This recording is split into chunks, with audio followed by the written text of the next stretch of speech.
Nyirabutisiga, ok, tu es rwandaise ou bien? Je suis rwandaise, je parle T'habites anglais où, aussi. Madame Azor? T'habites où? Ah, j'habite au Rwanda. Au Rwanda? Quelle Oui. province? Quelle province? Kigali. La Kigali, capitale.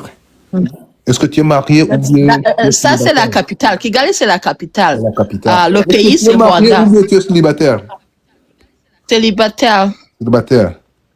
Quel âge? Nawe posting Quel âge? J'ai 21 ans. manuka ushobora kugenda uje gushaka manuka uje gushaka uburyo uzita cyangwa nawe babarira n'umuntu yaje kwivugira jihad inshuti yanjye babarira wasanga nawe ejo bundi umupuri wawe uri hanze ariko ye jihad ni inshuti yanjye rwose ntabyo yakoze.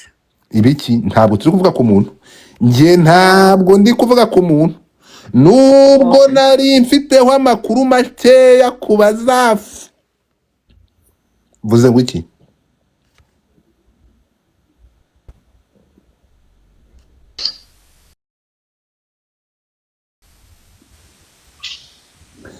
Jibe ni wowe? Yego. Urafungura kamera se? Ntabwo uragira abafollowers se? Ese kamaze? Ko mwagiye musiganya, ko mwasiganye mu majyambere? Ahubwo abantu bahene bahita bajya. Uyu mukobwa ndabona afite uburanga hafi ya, ntabwo ndakumanura madame. Okay, ndashaka kubaza. Ndashaka kugira ngo umfashe iyi nkuru uyinzamurire tuyivimuzi niba ntacyo bitwaye. Abanyarwanda kazi mutapinge. Unambwirira abantu turi kumwe nande urinde. We nitwa Big Man. Witwa? Big Man.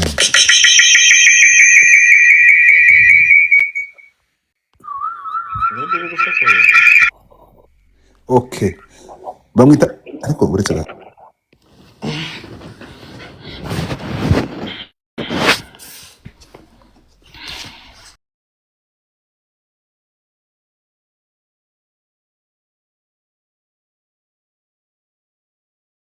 Okay. We nabonye umugabo hano, uyu mugabo umutite musa. Ndaje ndamukwereka mu kanya. Reka ndebe. Mutapinge screen. So guys, tapote. Big Man, uri umunyamakuru w'umwuga. Banyarwanda kazi mumaze muri iyi konti ya Godfather, iyi ngiyi nababwiye ko ari igiye kugihostinga, murayibona muyi following iyo kize muri big screen. So Big Man, ngaho tubwire imva n'imvano y'iyi nkuru bimeze bite? Ni inkuru nanjye mbonye mu kanya, ntabwo nari mbizi kuko abantu bose abenshi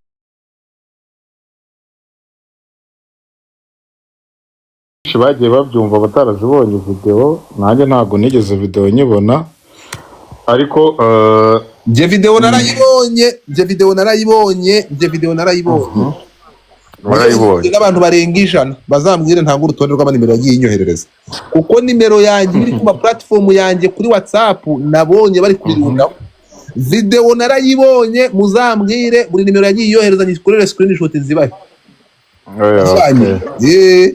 Naho video y'iminota 10 narayitegereje ndayireba. Ukumva kuyireba bigize icyaha? Oya, kuyisakaza nicyo cyaha ndakeka. Umuntu uzanyereka hiriya video namubonye, uwo nguwo azaje kudarapaho na imwe sinjya nsakaza ama video, ariko nge narayitegereje n'amaso yanjye. Komeza inkuru. Yari imeze ite? Yari iryoshye, ni video iryoshye kuyireba, ni video y'urukundo, urukumva?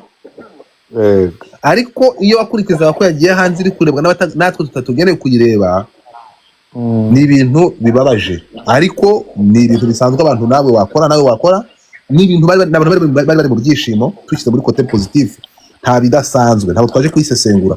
Ariko nyine itugarutse ko itari ikwiye kujya ku karubanda, ukabona ko ari ubunyamaswa bakoreye umuntu, niho ubona ko video yatswa agaciro cyangwa bitari bikwiye kujya hanze.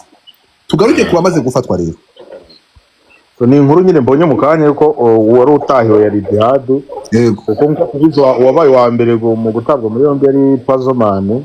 Yego. Akurikiraho mubazwi, ndi kugenda mvuga mubazwi, akurikiraho K-John. Undi ukurikiyeho uzwi ni Jihad. Hari undi mbona yitwa Ishimwe François Xavier, ndetse n'undi witwa Nesta, yitwa Kwizera Nesta, ukunda kwita Papi Nesta. Nabo bantu batanu bamaze gutabwa muri yombi. hano inkuru mbona yanditse ko Jihad we yatawe muri yombi bakurikiranyweho gukwirakwiza amashusho y'urukozasoni ya Yampanga. Nuko bimeze nyine ubwo bandimwe nyine barimo. So nukuvuga ngo abantu bose bagiye bayasakaza barabaturubitse.